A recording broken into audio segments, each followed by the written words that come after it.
everyone. Welcome again to Real Talk with Coach T, Unscripted, where we will have real but raw conversations for us grown folks.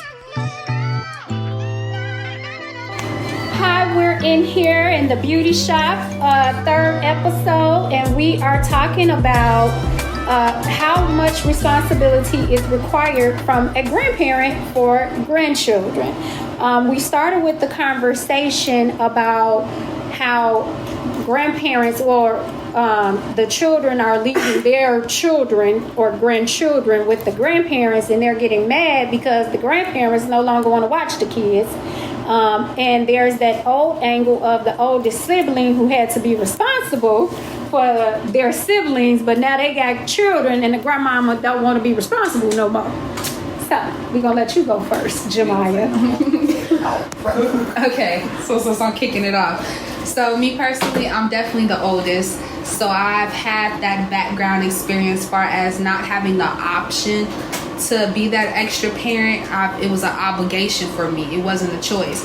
I had to help raise the kids. I had to be patient with my mom while she figured things out and be that extra assistance and backbone. And I'm grateful for it because it's taught me how to operate with kids, and it's taught me a lot of patience, and it taught me a lot about myself. But it also was the best form of birth control for me. So when it gets to the time where I do have kids, I am expecting my mom to help me because I helped her. That's just me. So when I hear about those dynamics where it's like the mom's like, no, not at all. I didn't have this kid. I'm not gonna help you raise it or assist it any type of way. I think that's unfair, especially to that older child dynamic, because it's like I spent my whole life being a caretaker and a provider. So I'm looking for that village around me, and right now it looks pretty lonely. And that's not fair. And I was telling Tamika earlier that it's hard when for the kids and the children who were raised as an example, who were thrown onto their grandmoms and their aunties and stuff. So it's like if I'm trained and I'm taught that, okay, my mom threw me on to the next person, then I'm expecting when I have a kid to throw them on to the next person. So it's more so like of a generational thing. So did you throw it onto them? Did you not know, or was it not an understanding of when you were getting thrown onto the other parent or whoever that mommy, they had to work or something was going on, or? It wouldn't, but that's the thing. It wouldn't always be mommy had to work. It would simply be mommy's tired. Okay. Mommy want to chill. Mommy want to relax. Mommy want to sit in her room and watch her little episode. Right. Make sure your siblings not doing X, Y, Z. Mommy finally want to take a break. She's being offered tickets to a comedy show. I need you to sit in the house this weekend and watch them, or just make sure things is held down. How old were you when you started watching your siblings? 8, and I was at about 8 years old. I was told, don't open this door for nobody. Me and my siblings are 4 years apart. So you're a latchkey kid then? Yeah, she's a latchkey kid. A latchkey kid. Go ahead. Tell me what that is. So a latchkey kid is like, well, usually a single parent is working and they have to work, so the kid comes home and has to lock the door. Sometimes they dinner. Right, and yeah, they have to get their dinner together sometimes. So they usually grow up way more responsible and faster because like their parent has no other choice but to work. And as we know, like a 9 to 5 and you get out of school at 3, you know, unfortunately, the world is not as safe maybe for latchkey kids, but they still exist. But like in our time, latchkey kid really was a safe thing because, you know. Because mamas did work, though. It wasn't because of the work. It wasn't because mama was trying to go chill. Right. Mamas had to work. And most of our daddies was there. Some of them, they chill because my grandma lived with us. And she watched us. But when I was younger, when I was really young, my grandma lived with us. And she just was there. So my mom she can come and go as she pleased. She went to work. If she wanted to go on a date, she went on a date or whatever. But she had that choice whenever my grandmother was living with us. Now, we didn't go to my grandmother's house, but my grandma would live with us. Did she ask you? I don't think it was like that. My grandma just automatically took over the responsibility of cooking, and we would clean. And but that goes on to that old way of thinking that it takes a village to raise a child. When it's that unspoken communication of I got your back, you got me, we finna. But I'm 40 something now. You know, I have kids Hi. that should be having kids in the next 5 to 10 years. Thank you. You said the right words. And not let me soon. tell you, in 5 to 10 years, I'm still be trying to kick it. So I'm not trying to be the one that's in the house watching the kid. I watch them here and there, you know. But I ain't finna be the designated babysitter. We got a grandma in the house. So grandma. Okay, what you got, grandma? Again, when my daughter lived up here, I did watch Jackson, and I watched him because she had to work. I didn't watch Jackson because she wanted to go out and hang with her friends. I didn't do that. But again, being raised by my grandmother didn't do that. It was, I'll watch your baby while you go to school. Other than that, I didn't enjoy making this baby. That's your responsibility. You want to go hang out? Take your package with you. That was her exact word. Take your package with you. I know that's right. Tell this story, though. I think that's a good story about when you were at school, though. I think that. Well, it was one instance when I was in college, I was going to UIC, and I had an important test coming up. And even though, again, my grandmother watched my baby while I was in school, it was her forcing me to mature enough to make this dad pay child support or watch his own kid, because he never would watch my daughter. And so I'm telling her I got a test coming up. She was like, I don't know what you're going to do. I ain't watching him. I'm like, what do you mean? She was, I'm not taking to daddy's house. You don't want to keep him. Long story short, I ended up having to take my daughter to his house, ring his doorbell, tell him your baby down here, left my baby in her car seat on his doorstep because I had school.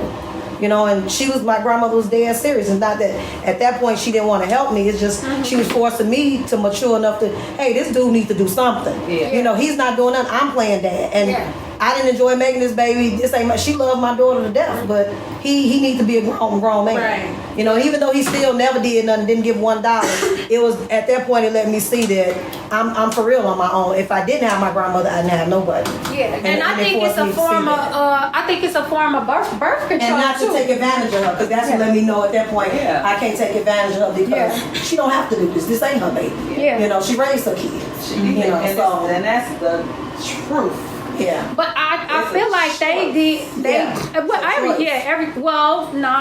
To challenge that a little bit, it's a choice for the adult, not the kid. That's what I said. Meaning for like. Well, that's what I was meaning. Oh, like in the older sibling cases, it's usually not a choice for them to. Not a choice.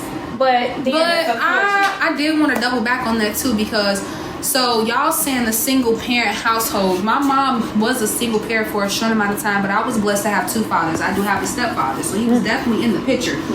So it also goes back to, as a little side note, with like those generational mending and stuff like that, because y'all all assume my mom raised me like a single parent, but my stepfather was definitely there. She was not a single parent, but it was the mama's babies and the daddy's maybes that was so conditioned into her. Even though she had a strong man there to help her, she operated as a single woman till she could only fall back on herself and her kids. So it was like it was forced upon me out of her fear and her insecurities of not being secure enough to depend on her man, and that responsibility fell on me. So I played a daddy or an extra parent role, even though I did have a father. I did have a father figure in the house. So what would you say, how would that... A good father figure. He was definitely emotionally available, financially available. He was definitely present. I'm definitely grateful for him. But at the same time, I was the one who, like you said, I had a flip phone by the age of 8. My number, press number 1 for mommy, and you gonna get directed to the hospital and call me and let you know that you safe.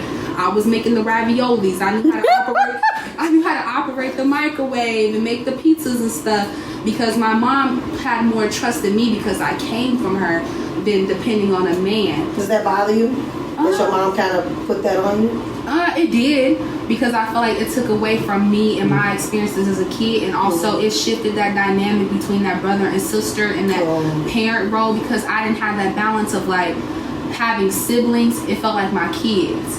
I wanted to. I said that about you too. Yes, and then I guarantee you right now that causes rift at times, because you probably act like the mother role at times when actually, and then it probably bumps you in your mom head too, because like the mom is like, I'm the mama, you know. Yes. Because I do see that dynamic with when you have that older daughter who help, you know, with the siblings, that they bump heads because they've been so mature, responsible, And that's the hard dynamic, to be honest. Like, it's no right and wrong in it, because I've been made to be responsible, so I think this way because of how I was conditioned. But the flip side, I had to condition you this way to survive. Exactly. Right? So it's not a right or wrong, but even back to what you were saying about, I wouldn't necessarily call it insecurity, I would call it conditioning.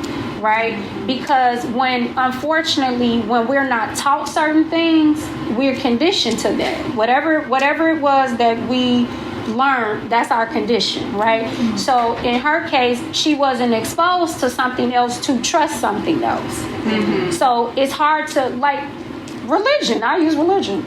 It's hard to believe what you can't see. Mm-hmm. You know, that's why people struggle with it. So how can, we, judge a situation off of something you didn't know? Mm-hmm. Even though we really make titles and we put expectations on titles, but we forget people are people. Mm-hmm. I always say my dad is Michael. And that's because Michael was a whole person before before he became my dad. Like, Michael had his whole life. Michael, he ran the streets, he had a job, and then at 24 years old, he got a woman pregnant. Okay, that's my mom, but that didn't change not one personality about him. And so, story. Right. So we're conditioned though to believe people should, you're a mom or you're a dad, so you shouldn't do that, and we hold them accountable to that standard. Our standard. Yeah, and that's not fair to them if we're gonna be fair about the situation. But that's usually where a lot of hurt and pain comes from, off of false expectations we've created, or society said, your mom's supposed to do that. Kind of like even you just said. Too. Your oldest child is supposed to.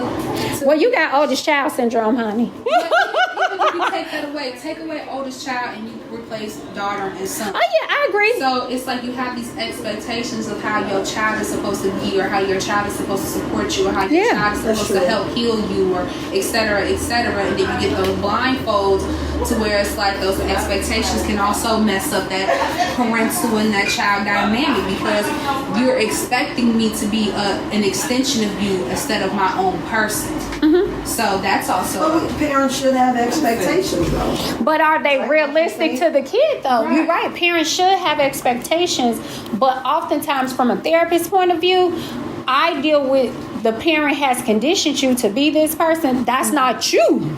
Right. You know what I'm saying? A little mini me. Right. Yeah. But that's not you. Like, we try to mold them with this clay and forget that they're kids. They still got to become their own person. Yeah, and they've processed, even though you've seen some of the things they go through for the majority part, you don't know how they processed it, though. Mm-hmm. Like, we legit have our own thought process. Yeah. That's why I'm big on, what do you want? Yeah. How do you feel about this? Like, this is how I feel, but how do you feel?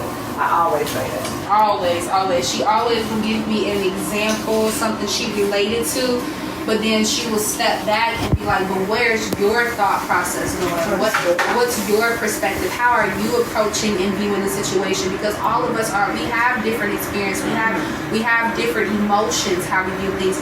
One thing you might look at it as, you cut me, and to me it's a scratch. To me, I can face it differently than you, but since you conditioned me and you've been hurt that way, you're expecting me to believe. I've had that a lot with me and my mom, like her conditioning in certain situations. I'll use men as an example. Guard your heart, me and our dogs, etc., etc. Because you hated it. Right. But to me, I look at it as everybody's different. It's up to you to discern when to walk away from situations, when to discern who to interact with, when to discern, But you know why you do that? Out of lack. Remember what I told you last time? We love out of lack, or we give out of lack. Because you don't have any experience yet. Right. So your thought process is going to be, because it's kind of like, it's still accepted, open, and free, which ain't a bad thing. Right. It's not bad, but because it's kind of like what you were saying with your daughter about kind of being naive. Yeah. But you protected her, so she is going to be that because she didn't have to live that because you Right. protected her from that. So she protected you from that by saying, hey, this is this and this, right? So your natural thought process is going to be, well, you thinking negative, but you ain't had her experience to get to that, which one is not wrong or right. So it's not, again, as you grow, I think all of Parents' us. thought processes, they just never want their kids to repeat what they've done. And even when you, as a parent, looking back and thinking, like, if I tell you the stove hot, I don't want you to touch it fatter than, it's hot. So I'm saying it's hot. And then to a kid, it's like sometimes, you got to kind of let them get burned. Yeah. My favorite saying is that actually. And it sucks to say that, but Yeah. you really do. Even though, it's not a good feeling, it's something you don't want them to go through, but, they that breakage, they got to kind of have it. Yeah. They have to. Right. One thing that I always tell people as human beings, we only know fire is hot because we have encountered it. Not because nobody told us. Yeah, because even when people say don't do it, it's like you still just. We hardwired though. Yeah. We hardwired to do opposite. Yeah. It's like, Do what we want to do. Let me see. Mine Right, might that's be, the opposite. Mine might be different. Yeah. yeah, because we always think it's going to be a different, which some cases it will be, Yeah. but we are humanly wired to want to explore. Yeah. Naturally, right? And I think like generationally you learn each something new in generations, but you also bring something bad in each generation. Yeah. Right? Yeah. And then you can break some things each generation, like kind of what you're saying, the dynamics, right? So maybe that's what you're going to break moving forward. If you even get, like, truthfully, you have to be exposed to even know to break though, and get healed and mend from that. Yeah. To know, like, okay, because we go off, oh, I don't want to do that, and then that's all we do, but we haven't really healed from it, so we end up doing it, or we're doing something with the wrong motive, which still come out wrong. So I think, like with the grandparents, I do feel like it's a freedom of choice. Unfortunately, you not dealt your hand as a child, so you do got to operate in that vein, but as a grandparent, it's not my choice. You chose to have those kids regardless. And you're right, I chose to have mine. But you should have learned from me. Yeah. Well, and I think that's the thinking behind the mom, like the grandmama looks at it like, if you seen what I struggled, I don't want you to struggle. I should enjoy being a grandmother as far as taking them to the park, or going to McDonald's or wherever to give them something to eat. Or not even just that. I feel like I as just a want to be an grandma, enjoyable grandma. not even just that. I feel like as a grandma, if you experience what that was like, having those moments where you tired, you up crying, like the baby just up crying, and you done got school, work, you exhausted, you ain't got nobody to turn to. I feel like as a grandma who's already experienced that, be like, hey baby, you take a nap. Girl, bye. Bring the time. Let me hold your baby. you and take wishful a nap. thinking.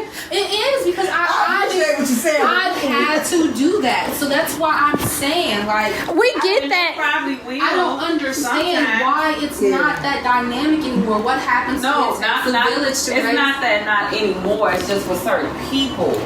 Certain people feel like they don't want to do that. But I feel like Not people all. are approaching it that way. I feel like once it's taken advantage of, that's when you have those boundaries of noticing your baby. You need to be doing it. I got my own life.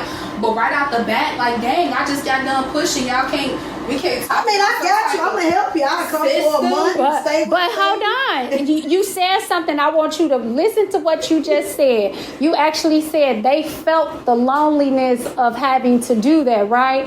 And guess what the mind said? Wasn't nobody there for me. Yeah. Right, so You don't want to do. empathetic? No, it's not about empathetic. It's conditioned. I had to do it. I learned how to do it. Guess what? I'm gonna instill that same in you. You, yeah. 'Cause Yeah. That's what You teach from experience, Right. because I can't I don't teach you want. what I don't know. Right. So I'm teaching you. Some people. Right. Some people may go the opposite way, but some people teach from experience. I Yeah. think the opposite. If my experience was that I got burnt by this fire, right? This is when we want to talk about these But fire that's you. experiences. But that's you. And I'm gonna even challenge that though, because guess what you do with your siblings? You was overbearing. Yes. Yes. Look how she looked at us like, what? I don't even know that to know that. I know that because guess what? Just like your mom was overprotective with you, you conditioned and you do it as a whole sister. Yeah, because it's a conditioned unconscious. It's in our subconscious. Yep. So we can think we're going to do something opposite or even desire and do something completely the same and we'll justify it. Make sure you keep this podcast without because my future daughter shouldn't have to do that on her own. And make sure you replay it. Replay this because I need to be reminded because that's part of that generational breaking. Right. We need to break that conditioning. I really feel like we need to start that over. It's not. She said we need to start it Go over. get the kids. Your mama go to Florida. Go get them. But I do feel like sometimes parents do get taken advantage of to where they feel like, well, I'm not the parent. I still want to have a life as well. I understand that this is my grandchild and you young and you need to have a life, but it's about me too. Yeah, and then you got to remember the time too, right? Yeah. We're in younger grandparent age We too. are definitely a younger girl because my grandma was Come on, join us. my mom was younger, so when my mom watched my niece and nephew a lot, but I don't feel like I will be that person that would want to watch the kids all the time. I just don't. Mm-hmm. But you almost like an only child, so you really lack the responsibility. Yes. So you not gonna desire that versus like Jemiah over here, like no, it's a village because like in her case, she feel it was forced. But I'm gonna call me last. Right. We talking about grandmas. Even if I'm How much responsibility should the grandparent have with grandchildren? Only as much as they want. I agree. That's where we at. But then Jemiah does have a point about her being the oldest sibling and had to help raise her siblings. And when she has kids, why can't she get that same thought? I believe I'm a grandmother that didn't mind keeping mine. Okay. So, but it's because I wanted to. Right. You know, That's why every I said weekend I had them, but Yeah, it's you know, different. but I didn't make it like you got. I'm keeping mine, you know, and all that. No, you can't just drop the kids off. No, nothing like that. You know, No colors there? no, not. But too, you got to think too. I feel like the grandmothers are like you. You a young grandmother because you still working and you vibrant. You still got a life. You still got a husband. Hell, your daughter But young. even if I didn't, it's just that I want her to be responsible. You like, I don't want you to think. Ooh, you hear that generational curse coming out? I'm sorry. I just don't want you to think that this is what this is. Especially since, she coddled her so much and she felt like she like, no, you need to No, you got to fly. No, but that is not actually where it come from. She sounds just like her grandma. I do. Yeah, that's conditioned. I agree with that too, but I also agree that she felt like I coddled her so much as well. So now you need to learn. You need to learn. Right, you can't think that this is easy. You know, you out there having a whole bunch of babies and just thinking, here, drop one here, drop one there. And I hate to say it, that's kind of wrong society now. These days, I pushing out babies and everybody got it. Half of them don't nobody even want to watch. So That's true. You need to know that what comes with a child is responsibility. You know, Yeah. at the end of the day, you have to be responsible. Yeah, I wouldn't mind keeping my grandkids anytime. If she lived up here, I'd probably have them all the time. Yeah. You know, because I didn't get to be a fun parent with her. Yeah. You know, because I was still young. But now I think I could do like a lot more. You know, I'm definitely in a better pay grade financially. I could do a lot, but you ain't gonna just think, okay, because mama grabbing the kids every weekend, bam, bam. No. Ask me. Yeah. No. Well, what about, because I know like some grandparents that live like the kids and the grandparents live together and they do leave all willy-nilly. They don't ask and because it's almost... My bag would be on the front porch. So what you feel about that? Yeah.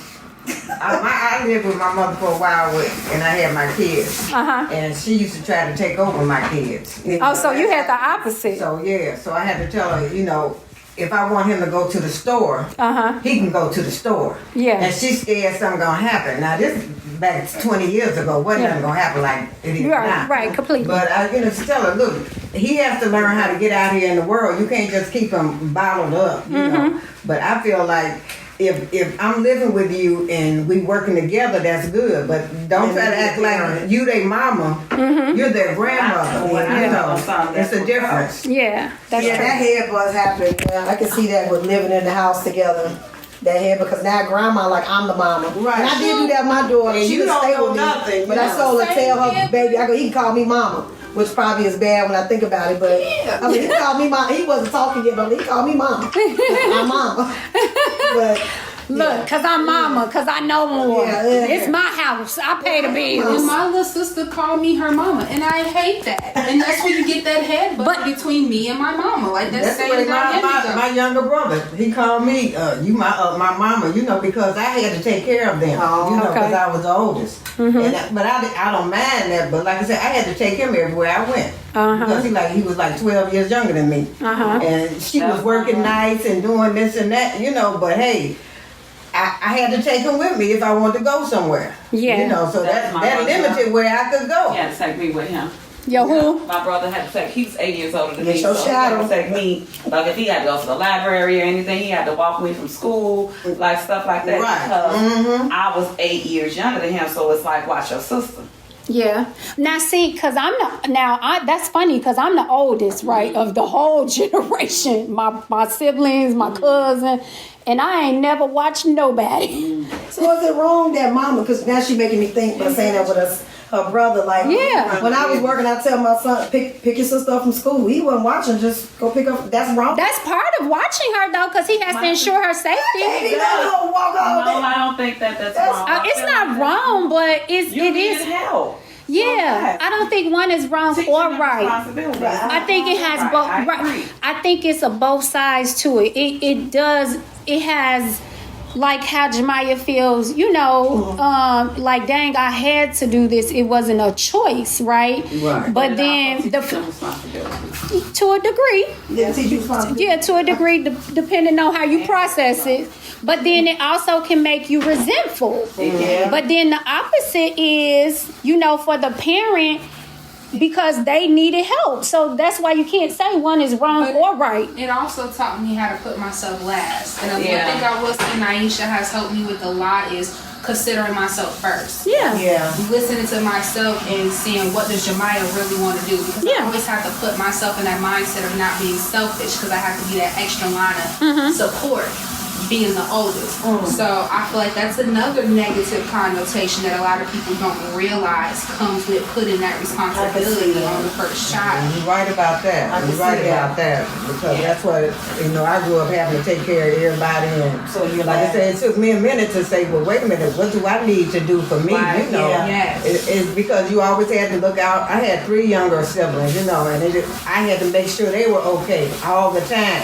You know, so when I got older, I'm looking out for everybody but me. Yeah, So you was it's- conditioned. I was Yeah. conditioned not Yeah. to, you know, think about myself first. Yeah. So that's a definite deficit from trying to be, you know, the oldest and doing everything, and you responsible, and the parents making sure you doing what they want you to do, and you know, it's kind of hard. Like I said, now That's true. I was at 40 years old before I started thinking about myself. Wow. Yeah, that's usually what happens. Well, as a counselor, honestly, that's what I'm starting to see the trend of, because for usually from, I'm going to say probably like 40 to 65, 67 generation, they have been mamas, sisters, aunts, godmothers, you know, all these titles, and they don't know anything about them. That's right. Like that's real. Now that is true about, that's how I started Beautifully Broken, because so many women don't know who they are. I had a person come because their child moved, and then like the best friend, or I think the aunt, whoever it was, they passed away, but they didn't know because they're retired now. They don't have any grandkids to take care of because they in school. It's like now I don't know who I am anymore. So it all has, depending on how you process, how you, like you said, that person was conditioned early to take care of people. So now that I don't have nobody to take care of, I don't even know how to take, right. Versus like Jemiah's stance is, I had to take care of people. So now I need to learn at this early age how to take care of me, but then also not be resentful that you had to do it. Right. Because like everything has a pro and a con if you think about it, right? It taught her to be responsible. However, there may be resentment, you're way more mature than people your age. Right? So you got to be grateful for that. Because everything comes with something. But yeah, did you miss some childhood? Yep, that's the kind of the situation. And it's like learning to forgive parts that we feel were wrong or, whatever. Because I think that is going to what the event about the mother-daughter relationships. Because everybody has a feeling of how something should have went. But in reality, is one really right or wrong depending on the circumstances? Especially like because again, in the era of like our age, drugs was high for our parents. You know what I'm saying? So it's a lot of older siblings who, had to do a lot. Or either the gender roles. Because I feel like, Daddy, I love you, but I'm going to say it, just selfish. And he the oldest. Like, he's very selfish. However, my aunt, who's right under him, she was the caregiver. Female. Yeah. But she had to cook, for her siblings when they got home from school. But I will say her brothers, they take care of her. They really do. With the exception of my dad. He go back and forth. But he live in another state, so I give him halfway a pass. But they really do. Look at her like a mama figure, that's right. They do, but they looked at their mama like a mama figure. Now, I will say it was, I guess, shared responsibility, but we talking about in my aunt, she's in her late 60s, so she would have been how many, I don't know the years that would have been, but that would have been like in the 50s and 60s, you know what I'm saying? So it was more acceptable, I guess you could say then, because that you have dictators, right? You had to do what your mother said. It was like you had to do what they said no matter what. Yeah. And they felt like they run the roost and, you just walk whatever they say walk, So but then guess what? Right. Do kids have too much freedom today because of, our parents were strict? Right. Do you mind? I don't know. Because I swear me and my little sister was not raised the same. At all. At all. I can see that though. Think about your daughters. Your daughters are raised differently. You cannot say that's not true. They are, but I still wouldn't say the young one got freedom. No, she ain't got no freedom because of your job. I'll give a simple example. I wasn't allowed to go to my first party till my freshman year of high school, and it was for 30 minutes. My mama drove around the block. I watched her car drive around the whole time. Dang. And then we was all outside. The group pictures just started. My mama beeped her horn. It was like, Jemima, you just got here. I'm like, yeah. And I left.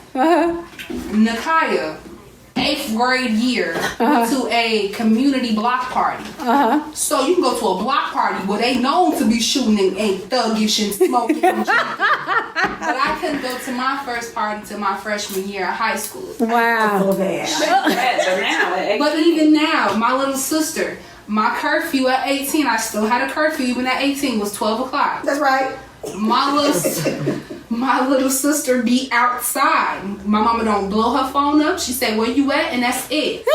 She don't be, my sister ain't rolling to the house at 2 o'clock in the morning. My mama and my sister sat at this table and talked about her experience. Let me walk in the house at 2 o'clock in the morning. You got a couple of mouth shots. Okay, we are. Yeah, that too. Yeah. Well, we're I'm saying, 2 different experiences. Yes, 2 different experiences. Well, this is knocked out. Yes. Well, this is the end of Beauty Shop Part 3. Until next week, we'll see you later. We would love to say thank you today for tuning in with your girl, Coach T, Real Talk Unscripted. Remember, if you have a topic or you would just like to be a special guest featured on the show, you never know. So go to all social media platforms, T Hill Consultant. That's THILLCONSULTANT. and send us a message. Let us know your topic and your name, where we can reach you at. You never know, you may just be the lucky one. Until next time, have a good one.